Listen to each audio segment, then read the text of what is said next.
Ada video unik yang dimana beredar seorang Habib memergoki ada Habib palsu, melakukan penipuan dan lain sebagainya. Seperti ini videonya. Ya, Anda minta maaf. Nah, belum.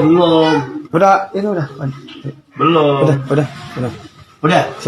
Ngomong. Ya, Anda minta maaf semuanya. Saya mengakui. Saya mengakui. Saya bukan habaib asli. Saya bukan habaib asli. Jangan kencang. Saya bukan habaib asli. Saya habaib palsu. Habaib palsu. Banyak mengaku zuriatul rasul, mencari keuntungan, mencari faedah, minta maaf. Nah, di situ jelas si Habib ini menggerebek salah satu orang, ya mukanya ya bermuka Arab lah, bermuka Arab, lalu dia ngaku-ngaku sebagai Habib palsu. Digerebek teman-teman, disuruh minta maaf. Kira-kira yang menggerebek itu, kalau kita mau bertanya, yang menggerebek ini iya memang Habib asli. Tapi pertanyaannya, apakah Habib asli ini beneran keturunan Nabi Muhammad SAW? Tunggu dulu. Karena apa teman-teman? Mereka ini kalau mau dilihat sebagai keturunan Nabi Muhammad SAW, membludak sekali di Indonesia ini para Habib. Gak terhitung 4 juta. Mbak Alawi yang tercatat itu kan kurang lebih 4 juta ya kalau nggak salah Indonesia. Itu yang tidak tercatat lebih banyak, Bib. Iya, saya dapat info dari Maluku, dari Papua, Dengar baik. Banyak. Kalau semua nih Mbak Alawi bersatu, Indonesia selesai sama Mbak Alawi. Serius? Enggak benar, Bib, serius. Nah, itu yang tercatat di Rabithah Alawiyah katanya. Yang tercatat di Rabithah Alawiyah, sangat banyak sekali keturunan Nabi Muhammad SAW, 4 juta. 4 juta orang keturunan Nabi Muhammad SAW semua. Top, Marco top teman-teman. Banyak sekali cucu cicit Nabi Muhammad SAW ini. Di Indonesia terkhusus.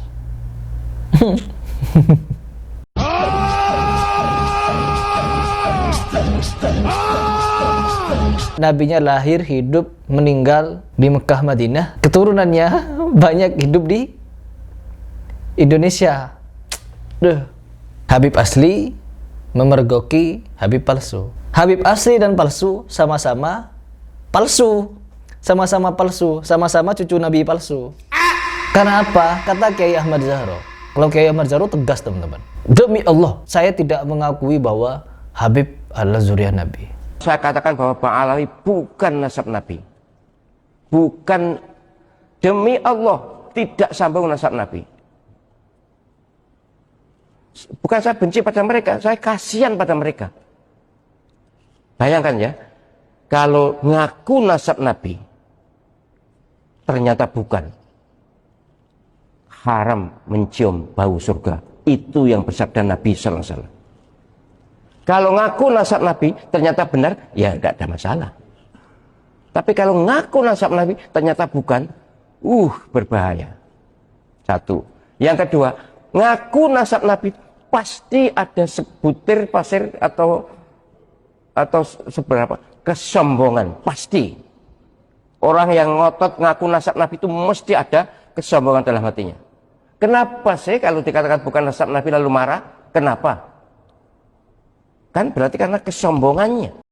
Tuh, Jelas bersumpah demi Allah kalau Habib bukan cucu Nabi. Kenapa seperti itu? Dalam orang mengaku-ngaku sebagai keturunan Nabi Muhammad SAW, kalau dia tidak punya bukti, kalau buktinya hanya kitab karangan mereka sendiri yang ditulis di abad ke-9, maka jangan sekali-sekali untuk mengakui sebagai zuriat Nabi Muhammad SAW. Karena lewat lebih dari 500 tahun tidak ada catatan sama sekali tentang nasab kalian tersambung kepada Nabi Muhammad SAW. Tiba-tiba dicatat zuriat ke-28. Setelah zuriat ke-28 lupa bangun tidur katanya, diralat lagi 29. Setelah 29 diralat lagi teman-teman, 33 sampai 38. Loh, Habib kok ngaku cucu ke-28?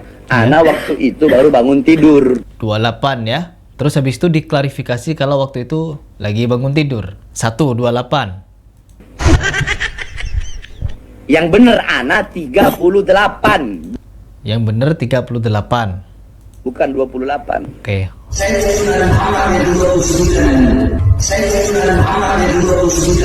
29. Oke.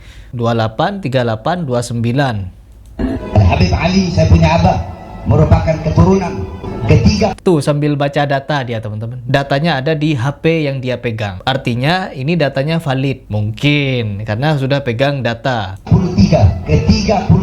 28, 38, 29, 33. dari Nabi Muhammad SAW. Tuh dari Nabi Muhammad SAW. Bagaimana? Makanya kalian itu mengharamkan tes DNA. Jangankan tes DNA. Dari segi silsilah saja kalian begini. Inna lillahi wa inna ilaihi raji'un. Ngeri. Banyak sekali orang-orang mengaku keturunan Nabi Muhammad SAW, tetapi mereka sejatinya tidak punya data yang kuat untuk menunjukkan kebenaran nasab mereka. Sehingga apa? Mereka bisa dihukumi dengan salah satu hadis yang dimana apabila ada seorang muslim, dia mengaku-ngaku sebagai keturunan fulan, tapi dia tidak bisa membuktikannya dengan data yang otentik, maka dia telah ingkar kepada Allah, kafir kepada Allah. Dan juga sebaliknya, apabila dia ditolak ketika dia mengaku sebagai keturunan fulan, tetapi ada bukti, meskipun buktinya remang-remang, maka kita jangan menolak zuriyah itu. Kenapa? Dia punya bukti meskipun remang-remang. Kalau kita menolak, maka kita ingkar kepada Allah. Jadi sangat hati-hati, teman-teman. Dan perhatikan, mereka ini bukan mengaku-ngaku keturunan orang biasa. Mereka mengaku keturunan Ali bin Abi Thalib, benihnya Ali bin Abi Thalib. Otomatis mereka cucunya siapa? Cucunya Ali bin Abi Thalib. Kalau saya lebih cocok kalau memang benar nih nasabnya tersambung kepada Fatimah, ya jelas cucunya Ali bin Abi Thalib. Itu perlu diingat. Dan hal yang paling memilukan lagi, teman-teman, ketika mereka ini Habib, ada salah satu orang mengajak dia untuk tes DNA. Apa yang dilakukan? Mukul, teman-teman. Di video ini terlihat seorang anak muda yang sedang diinterogasi oleh kelompok habaib lantaran anak muda ini tidak mempercayai habaib. Anak muda ini berani menentang para habaib untuk melakukan tes DNA. Apakah benar kalian ini keturunan Nabi atau hanya sedang menjual nasab di Indonesia demi mencari keuntungan? Mendengar pertanyaan itu lantas si Habib pun kesal dan langsung memukul anak muda itu.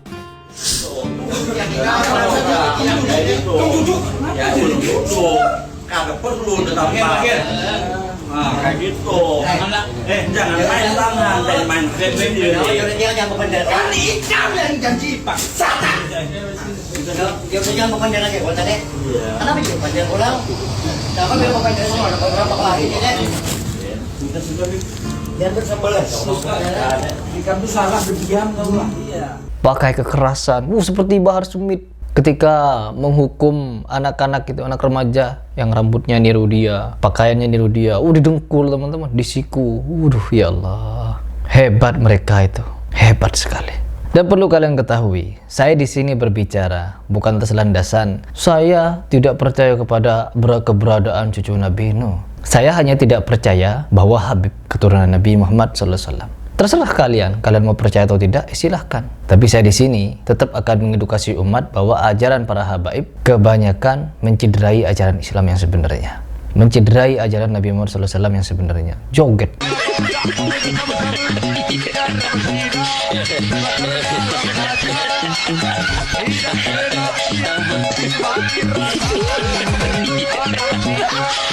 Nyanyi, jingkrak. Banyak sekali kebobrokannya. Silahkan kalian dipikir, apakah benar orang yang diakui darahnya tersambung kepada Nabi Muhammad SAW melakukan hal-hal konyol sedemikian rupa itu? Dipikir.